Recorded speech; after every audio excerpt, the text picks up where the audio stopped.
G'day everybody, it's AD here with the podcast around Better People, Better Business. Lovely to have you listening. Always a pleasure to be able to share some stuff with you. And today I have the absolute delight and pleasure of having this fine gentleman on board, Callum McKirdy. Just as a bit of a brief intro before I let Callum grab the mic. Callum's a speaker, a coach and a facilitator who helps teams and leaders think differently together. And he really does, and we'll get to that during our conversation. Callum is dyslexic and ADHD positive. He's an experienced HR expert who works with dedicated HR leaders to deliver the full potential of the people profession into organisations.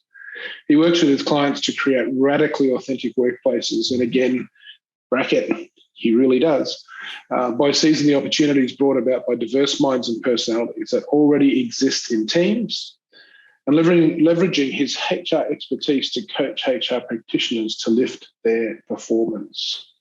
And I think it's so welcome, Callum. Thanks, AD. Before I race, I keep babbling on. It's an absolute delight to have you. And I've said before, for those people who are just listening to it, I think it's worth having a look at the video that's available too, to look at Callum's awesome background. It's a living, breathing environment, which I particularly love. Callum's coming to us from across the ditch. Mm-hmm. He's a proud Kiwi, New Zealand, and not that is anything other than the fact that I love technology and the fact that we can talk over such amazing distances so easily. Podcast today, Callum, it's all about better people, better business, and I'm really interested. We'll just go into the rabbit hole. When you hear that term, better people, better business, how does that play out in your head and your brain and the work you do? Well, thanks for that intro, AD. You're welcome. And also, we could go down many rabbit holes. And if I was sort of professional and had prepared something, given I knew that your podcast is called Better People, Better Business, I would have probably thought that surely he's going to ask me what I think that means. What it means.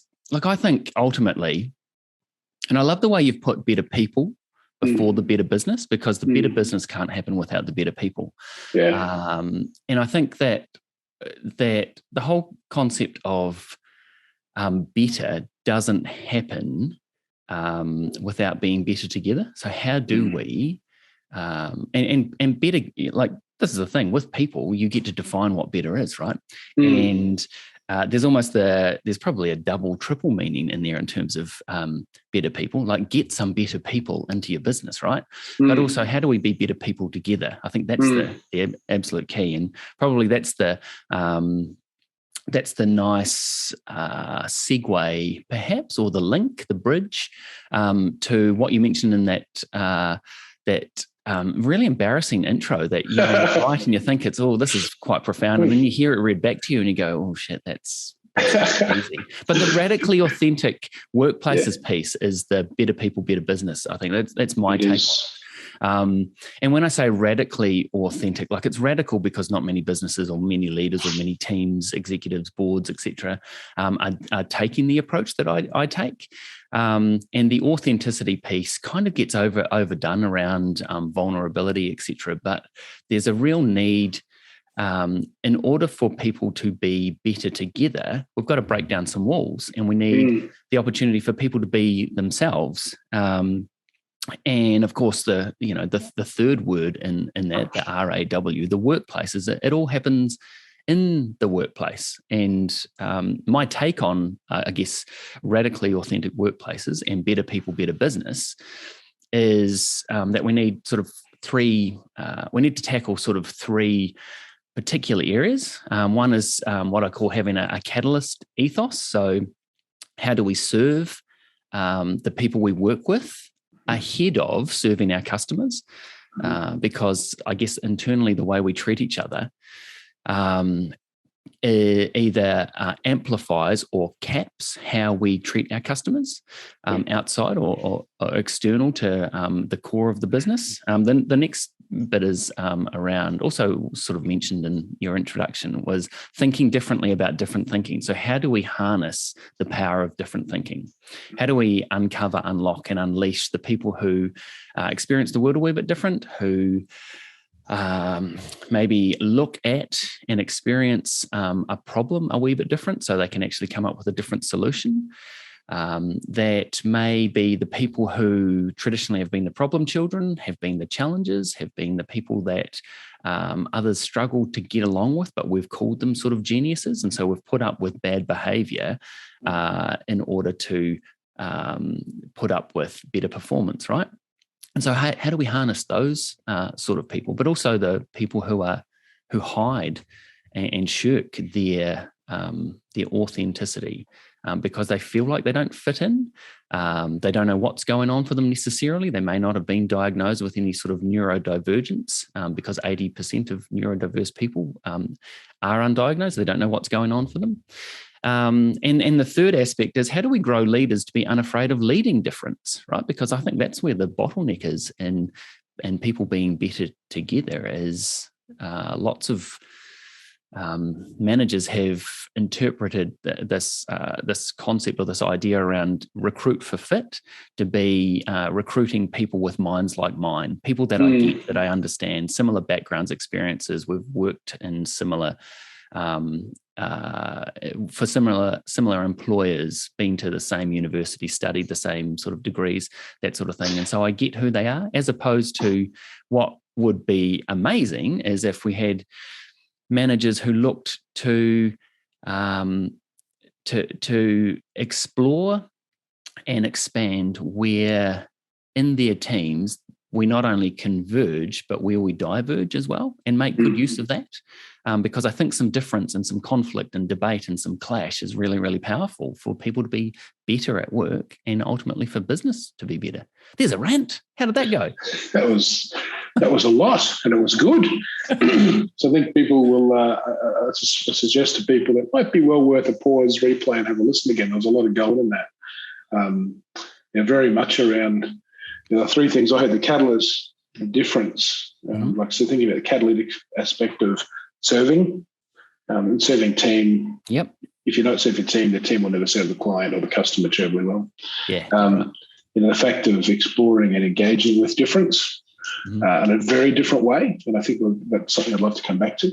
Yeah. And the last one is around not being afraid to lead and manage in this space. And I think they're interesting, again, two skill sets that are different, and possibly is something I don't get to ask a question in a minute just around how you see that playing out. But when you talk about particularly that middle piece, the difference, and embracing that difference and in service to others, that's the catalyst. The difference that we're looking for in the team, and this whole piece of mirror recruiting that we see all the time, where I sit in an interview and, gee, I like this person because I'm really just kind of staring in the mirror, versus actually asking and seeking difference. How do people do that, though, Callum? Because it's our innate process, and we've seen a lot of science around this, is that we hire people that we like. Yep. Because people like working with people they like. How do you do that differently? Have you got any thoughts on that? Because I agree, getting a diversity in your team, and diversity isn't about gender, race, color, creed. It's and different ways of thinking, and. How do we do that? Yeah, wow. How long have you got? As long as you need. Well, so it's really interesting. I love all of what you've just said. I love how you've made statements within the question as well. That's really important for a conversation. And when we think about diversity, equity, inclusion, that sort of thing, we think about what's visible.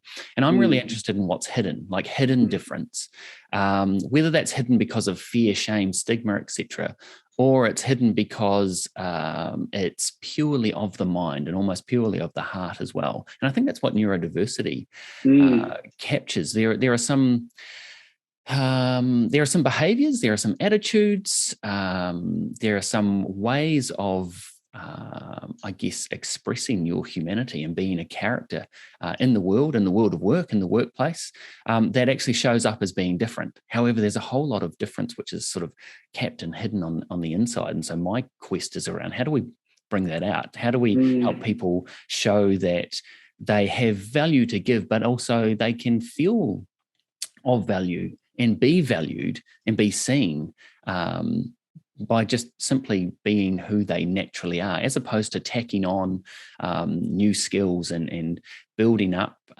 capability, etc. How about we turn the workplace into a place where people thrive in order and thrive just being themselves, so that actually work doesn't become work? Like that's ultimately what the goal is. And so your question around, well, how do we do that? Like often we do jump to, okay, so how do we recruit people who are a wee bit different, to fill some gaps in terms of how we tackle problems and think differently about different thinking, yet we don't necessarily harness what's already existing in our workplace, because every workforce has a cohort, maybe 10, possibly 20%, which could be considered under this umbrella term of neurodivergent, meaning that, you know, the big three are dyslexia, ADHD, and autism, but there's also a whole lot of other disses like dyscalculia, dyspraxia, dysgraphia, Tourette's often gets pulled under that as well. PTSD, post-traumatic stress disorder, is also linked or labelled as a neurodiverse category, because some events are that traumatic that they actually rewire, the processing of the brain. And so there's a catch-all, but none of them are the same, right? And often there's a coexistence of one, two, or more of those labels within the one person, which means that everybody's experience is different. And all the labels are also quite wrong as well. So our understanding around what is ADHD is almost entirely wrong. Autism, we tend to think of Rain Man as being stereotypical, and it's not at all, right? They're all spectrums, and people have a spectrum of experiences of those as well. Used to be referred to as high functioning, some of these things. And so there's a what I refer to, like, there's a bell curve, and those of us who are neurodivergent live and work at the ends of the bell curve, and we don't harness that enough. And so getting back to your original question, if I sort of circle back to that, how do we find these people? What I find is like an interview process, which is nothing like what anybody's job is ever going to be. It does tap into that sort of affinity bias, and how does the person or the panel, generally 2 or 3 people, they tend to try to make themselves feel comfortable in what is a really unnatural process for them as well as for the applicant or the candidate. And so it's just this false economy and false environment, and it's about getting out of it alive for both the panel and the candidate. And so we do look for, given that we are very tribal and very social, we look for things that are similar. And they may not be the things that, they may help us be better people, better together. But I think also what it does is it might make us smaller people as a collective of a team, as opposed to how do we set up a recruitment process that actually looks for that difference, which gives adequate warning to the candidate to go, hey, look, we're actually looking for a bunch of people who are different. If you tick any of these boxes, let us know, not in order for us to exclude you, because that's traditionally what most organizations have done. If you're a wee bit weird, we're not interested, right? Just come and fit in. But actually, how about you let us know about your difference? Because one of our values as an organization is people coming to be the best versions of themselves, or whatever your value is. And so if you tick any of these boxes, let us know. If you need any sort of accommodation in the recruitment process, be it the interview, be it some sort of, some working scenario that we might put you through, let us know. There are some things we can change, there's some things we can't change, or maybe even giving the candidate a rundown of this is the environment that the interview is going to be held in. If this is an issue in terms of you coming to be the best version of yourself, let us know, and we can change some stuff. Like actually being flexible to what a person needs, so they get to be their best, as opposed to the interview being the test of how well people can put up with a really, really fake environment. Because that's awful. And what we've also done, Andrew, is we've used how people cope in an interview process as being the measure of a person's worth and value. And it's just bollocks. Like it's not. And I've got over 20 years in HR with a whole bunch of process around that employee life cycle where I had to champion these things and I had to support, best practice, that sort of thing. All practices that never made sense to me, that never worked for me, but they worked for everybody else. So I didn't have the courage to say, look, this is nuts. But actually, there's a huge proportion of the, I guess, working population, but also workforces that those processes don't work for, and we can come up with better. We don't just have to go with the middle of the bell curve because the one size fits most is efficient. We've got outliers in all our organizations, and we need to tap into them.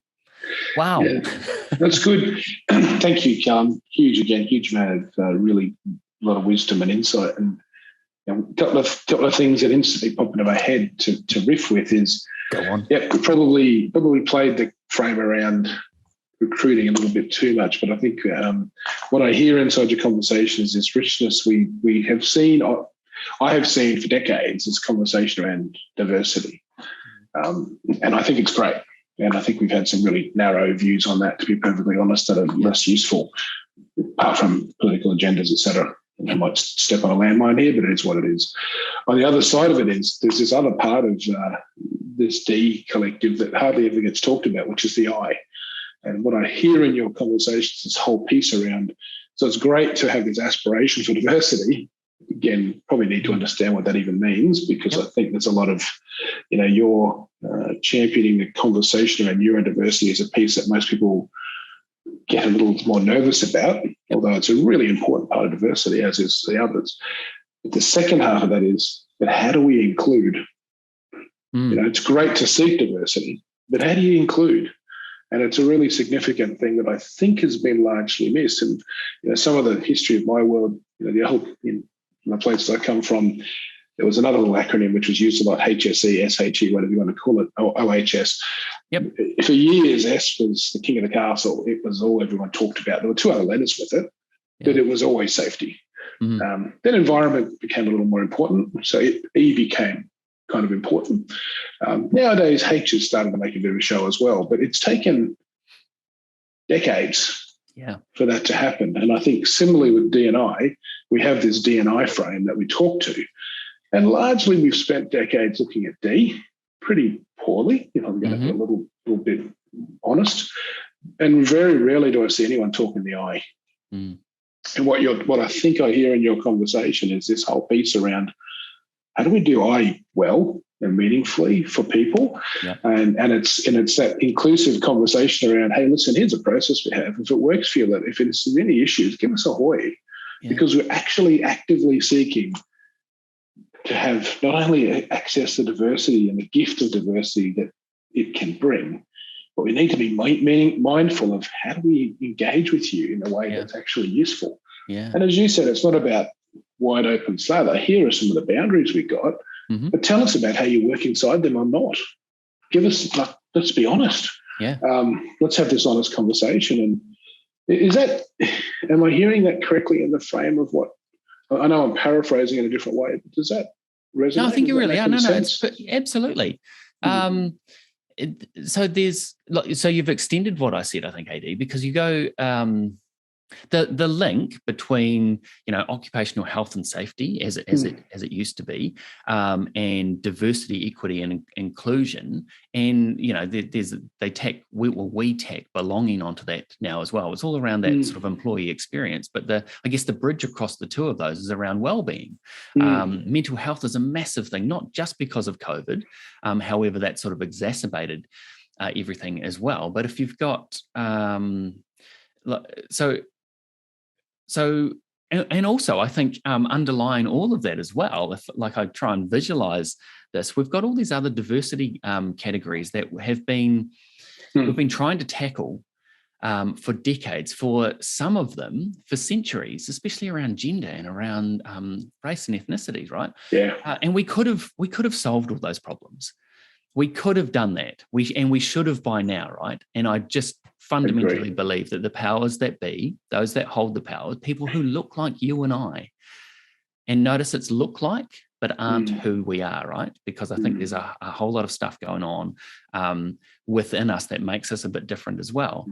However, those people who are, as cheesily as it is, pale, stale, male, middle class, who are from that sort of center, that big beer belly of the bell curve, which reinforces that authority for the majority, they don't want to change, right? And so we haven't solved those sorts of things. However, and so what we've also tried to do is, with the diversity and the inclusion argument, is say if we have a more diverse and inclusive board or executive team or even organization, then performance goes up. There's no research to suggest that that's the truth. What it does do is create an opportunity for greater performance to happen through a bit more diversity of experience and background and thinking and etc. But it's not a given, right? We still have to do the work, and that's what the inclusion piece is. And what I love about neurodiversity is because it's not on the surface level, it's deep, it's inward, it's innate, natural born. How the mind actually works and processes and experiences everything from making your toast in the morning to strategizing in the boardroom, all these sorts of, like, it's all encompassing. But that transcends all those other diversity, equity, and inclusion categories of race, of gender, of ability, of preference, of orientation, all those things, because everyone has a brain, but some people's brains are wired a wee bit differently. And so how do we tap into that? So it doesn't matter what you look like, the opportunity to have something that is amazing like ADHD or like dyslexia isn't limited from background. So I think there's the financial imperative. If we want to put a performance metric on that, like it's almost, excuse the pun, a no-brainer to tap into neurodivergence. However, when we go back to the health and the well-being aspect of not including people, it's absolutely, like, there's a huge ripple effect in terms of tapping into and harnessing neurodiversity in our workplaces, because there's a huge correlation between those who are neurodivergent and issues around mental ill health, issues around stress. Part of it is around feeling like you're not fitting in. You don't know why you're having to work so hard just to appear normal.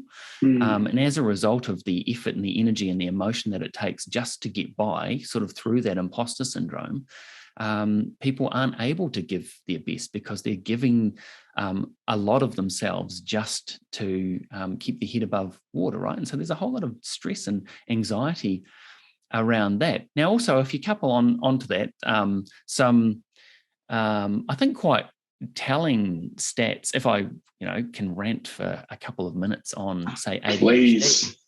So ADHD in the US is now considered worse than the top 5 public health killers combined.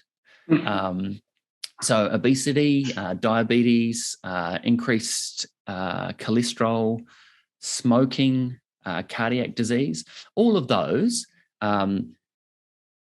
lessen life expectancy by between 1 and 6.5 years, right? And if you add all of those up, it adds up to 12 years, according to some research sort of a couple of years ago. Now, it's now regarded that if you're born with ADHD in the US, your life expectancy for a third of people born with ADHD is reduced by about 13 years, which is huge. But then the other 2/3 apparently have their life expectancy reduced by up to 21 years. Now, this is something that you're born with.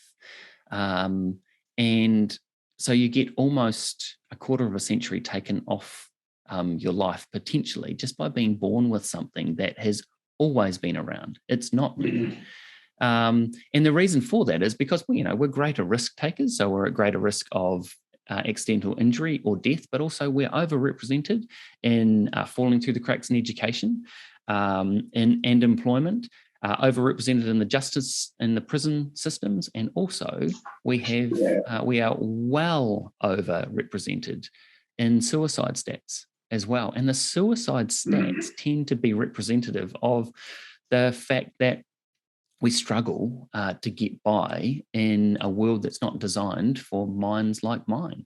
And the being able to fit in, to have my own mental health and well-being at work and be accepted for who I am, and to also give the things that come naturally to me is a big deal in terms of people's well-being. And the ripple effect of that on teams is huge as well, on leaders who are neurodiverse, who their teams don't get. So there's a whole lot of avenues and reasons, why this sort of thing's important, because well-being plays into and health plays into people's performance, right? Absolutely. And if we don't feel like we can give and be who we are naturally at work, we're using up a whole lot more energy inside and outside of work, just to almost fake it until we never make it, because that doesn't become the reality. So I don't really know where I'm going with this, but I'm just kind of riffing on the fact that good. We're looking at including people, but we don't know how or what needs to be included. And actually what it does is it comes back to exactly what we're doing here, a one-on-one conversation between the person, whoever that is, and the person whose job it is to help that person, to enable that person to be their best, most commonly their manager or their leader. And I'd even say conversation. Yeah, so I like the better word. For helping people be their best, I kind of think is part of the problem we have in organisations. Mm-hmm. I want you to be your best, and I go, yeah, you've kind of lost me there. If you want to help me be better, I'm interested. Yeah, because it's that piece of ongoing. Best is a ceiling, it's a place, it's a destination, it's finished, and largely it's unattainable for most people because our best expectation is not what actually might be best for you. Mm-hmm. Versus going on a joint conversation or a joint journey around what's better look like. Yeah.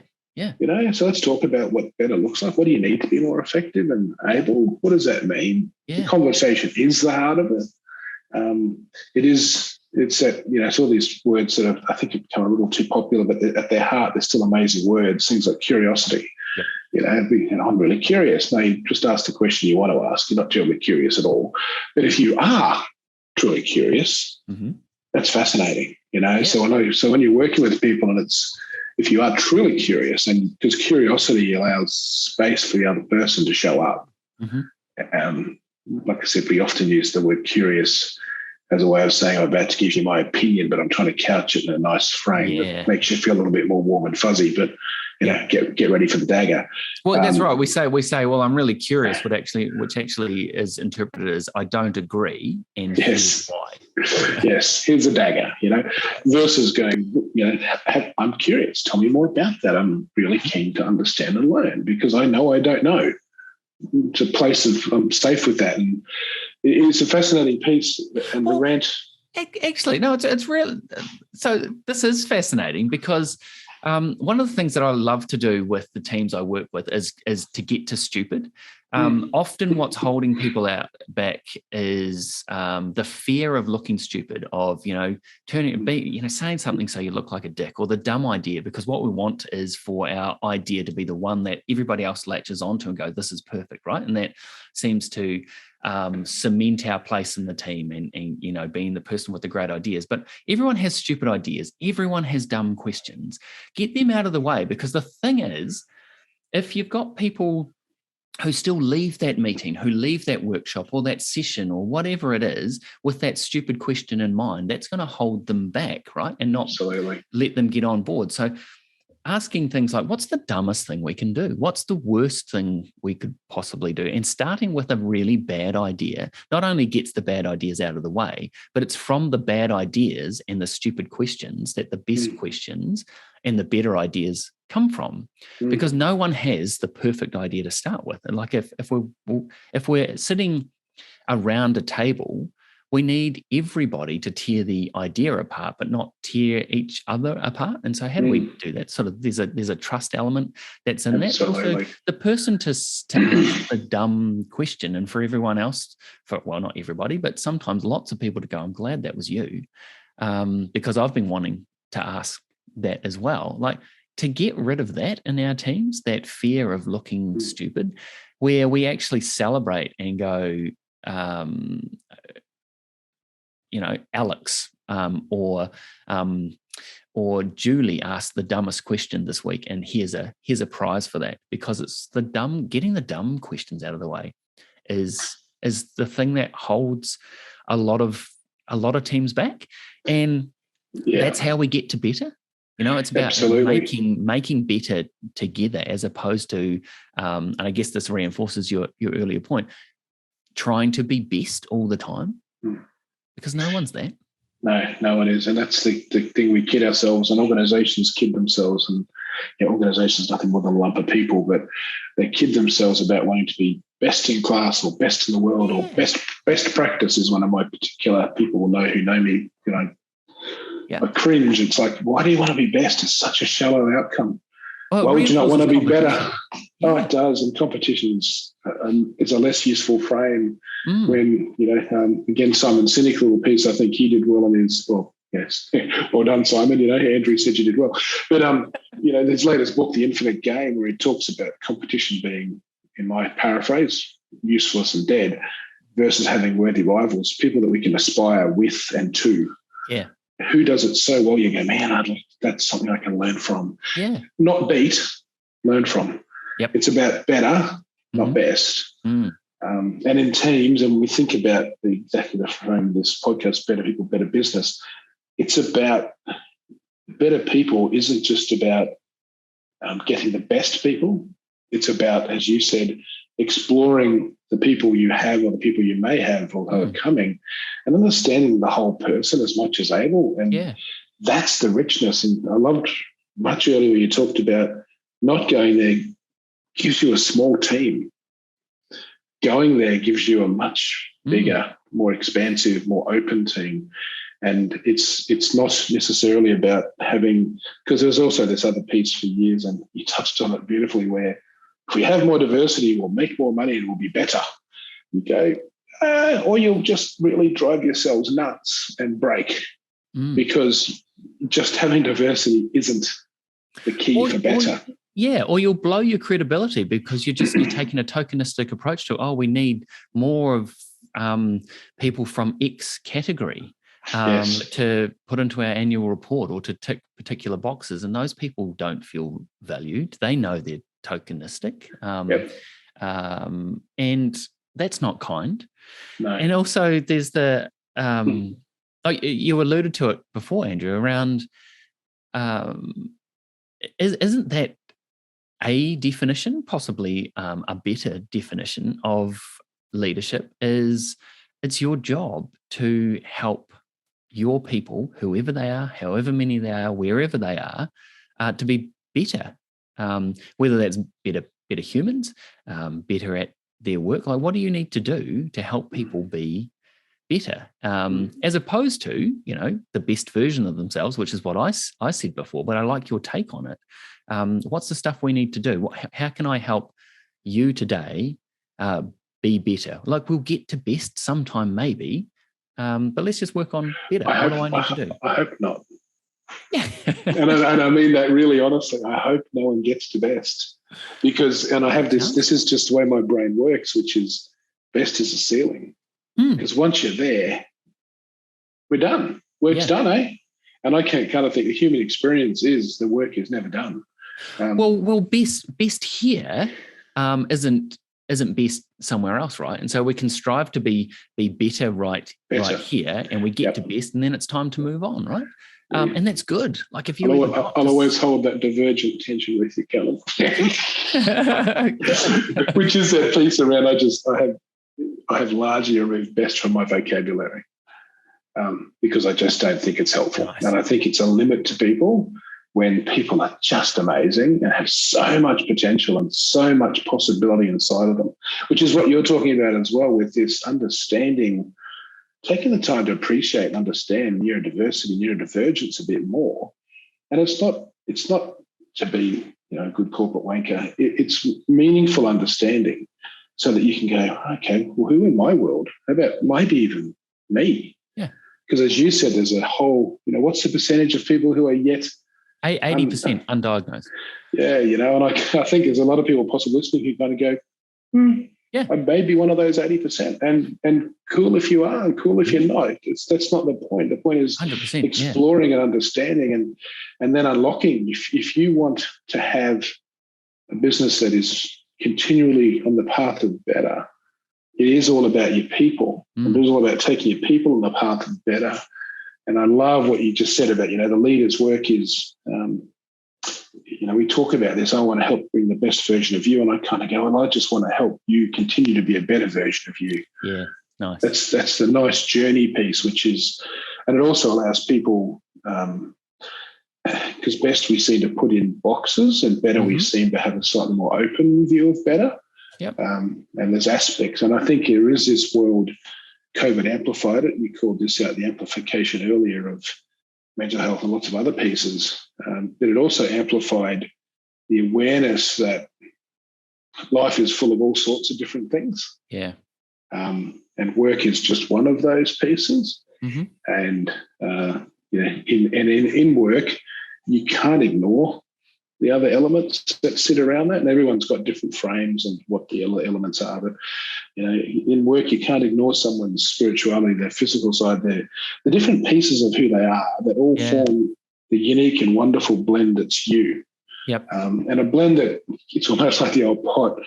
It keeps stirring because life doesn't sit still for terribly long. Not at all. The old pot, big gold cauldron named Callum or named Andrew or named Mary or named Fred is constantly being stirred. Yeah. So much stuff going on, which is why I think, again, like I said, I'm this bias and I'll stop banging on about it, but it is that better aspect. Yeah. Because it's allowing you to understand what better means in the context of now and tomorrow. I love that. I absolutely love that. And at the risk of sounding like I'm taking the piss at what you said earlier, I'm really curious about that too, because there's,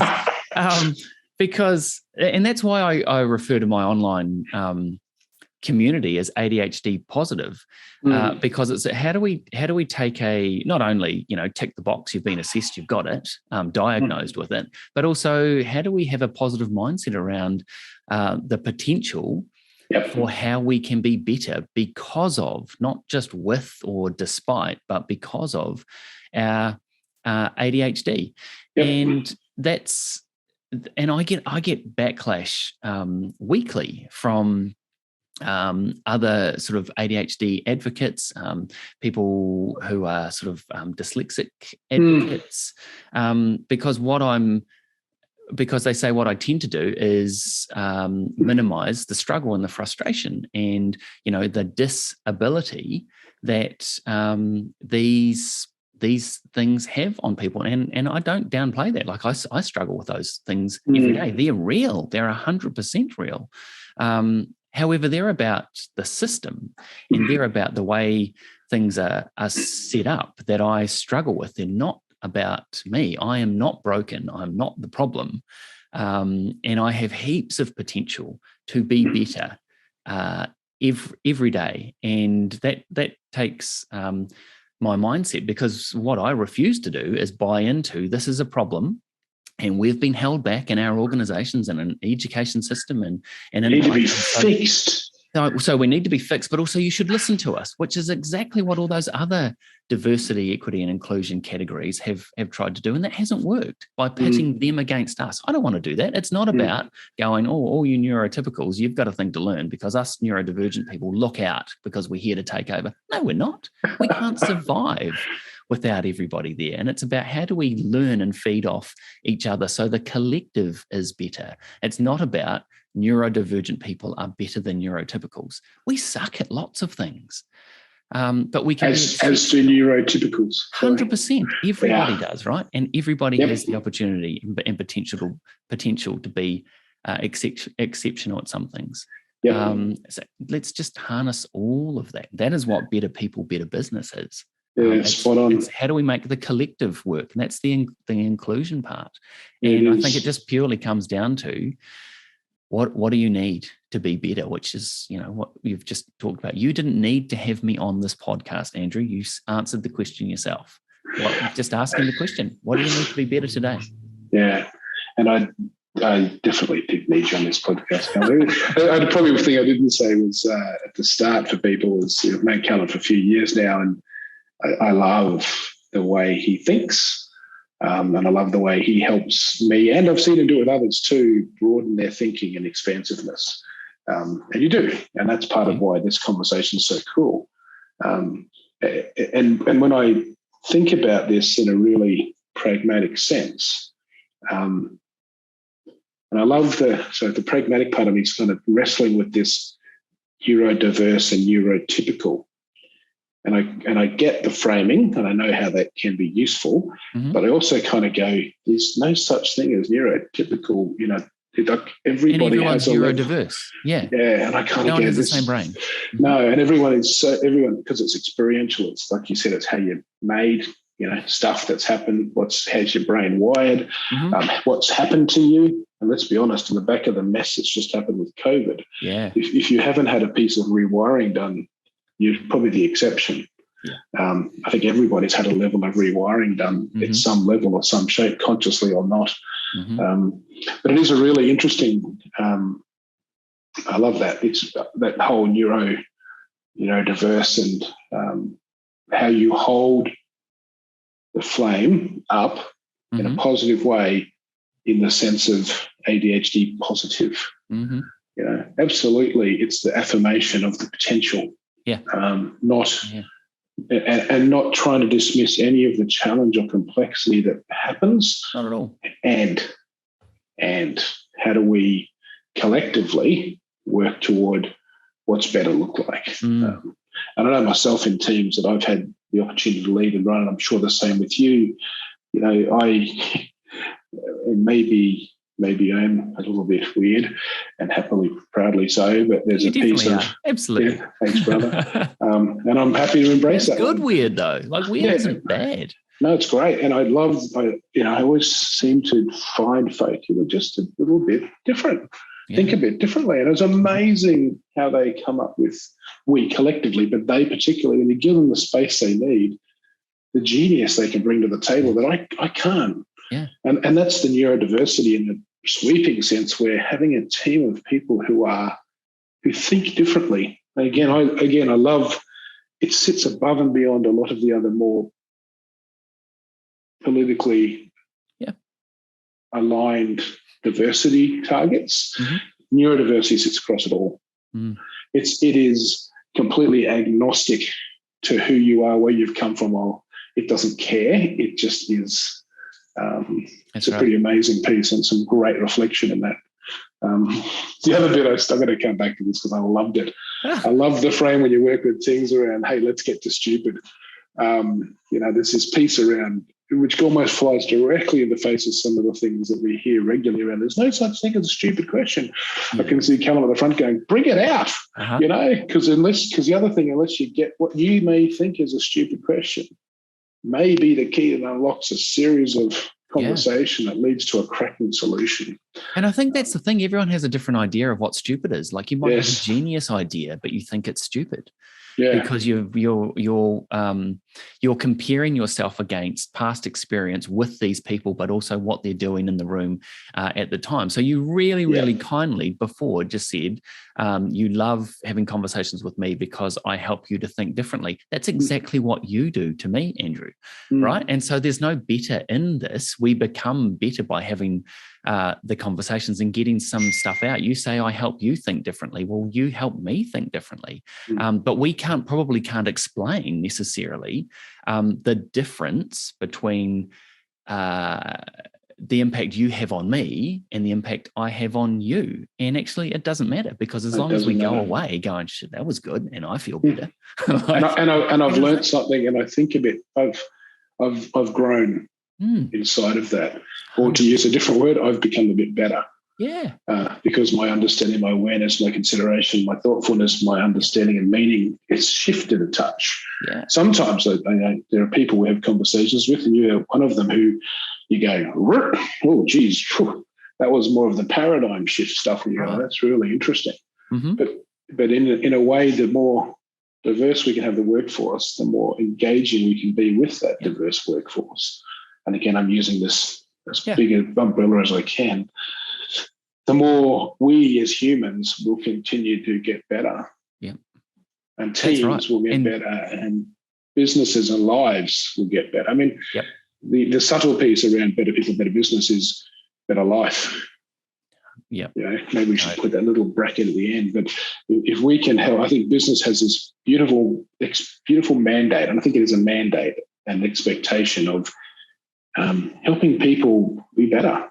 Yeah. And I think it's sometimes in business, organizations, which are people, I think more than a lump of people, the leaders in the business are focusing on the wrong things. Yeah. Yeah. Yeah. So much about, and I know my team recently gave me a kick up the backside around the conversation we're having, where they sort of said, hang on a minute, we're focusing on this, but I thought, wow, cheers. Thank you for being so honest and transparent and slapping me in the face this way. Let's realign. Let's get this conversation more transparent, and it's powerful. And the workplace is the perfect sort of petri dish for change. We often think that, societal change starts at home. No, it doesn't. I think generational change starts at home, but I think societal change starts in the workplace. It's a perfect place for us to test things out around, or what does better look like? How do we enact in that? Because we can talk about better till the cows come home, but actually, what are we going to do as a result of this conversation? You've shifted my thinking. What am I going to do? Like, what's my action in that? And that's what the impact is. As a result of learning this new stuff together, what are we going to do as a group of people trying to do this? How does that impact how we be together, what we do, how we discuss things, how we disagree, all these things. It's absolutely, to use one of my sort of leadership heroes, Patrick Lencioni, 5 dysfunctions of a team. The base pillar is trust, and the next level is meaningful conflict. Yeah. And you can't have meaningful conflict without trust. No. But you'll never have commitment unless you have trust, meaningful conflict. That's right. And meaningful conflict isn't about, is all about having those discussions and disagreements and thrashing it out. And I think the more broad the thinking can be in that conversation, the better the outcome will be. Well, it's having really good debate about the thing we're talking about, as opposed to personal conflict or attacking each other. Which is I don't know if it's as bad in Australia as it is in New Zealand. I think we're the most passive aggressive nation on the planet, and we're giving you a nudge. We're giving you a good nudge, I reckon. All right. Well, maybe we can compete on that. Yeah, we're passive aggressive Olympics. Yeah, which isn't terribly helpful, is it? It's not a competition you want to win. Oh, yeah. But there is that. You're right, and I love that earlier you said it's about tearing apart the idea, not the persons. Yeah. The people that are in that space. And the one thing I will... Sorry, if I can just jump in there. So Please. it's like having that debate, having that conflict, and coming back to your strap line of better people, better business, is around how do we have really good conflict so we leave this meeting better together. With a better formed idea, with some agreement and no ambiguity as to what we just discussed and agreed to. Commitment. With commitment, with a plan, with commitment, accountabilities. Correct. Yeah. And that's like I said, I'm a bit of a tragic on the Lencioni stuff, and it's just one of those timeless truths. For those who haven't seen it, go and Google 5 dysfunctions of a team. It's worth having a look at. It makes a lot of sense. However, all those models, including the 5 dysfunctions of a team, they never talk about how do we build trust, right? They never give you the answer to that. And this might resonate with you. What I always say is that underneath that, then the 6th layer, the foundational layer there, is showing kindness towards each other. That's what the catalyst ethos is.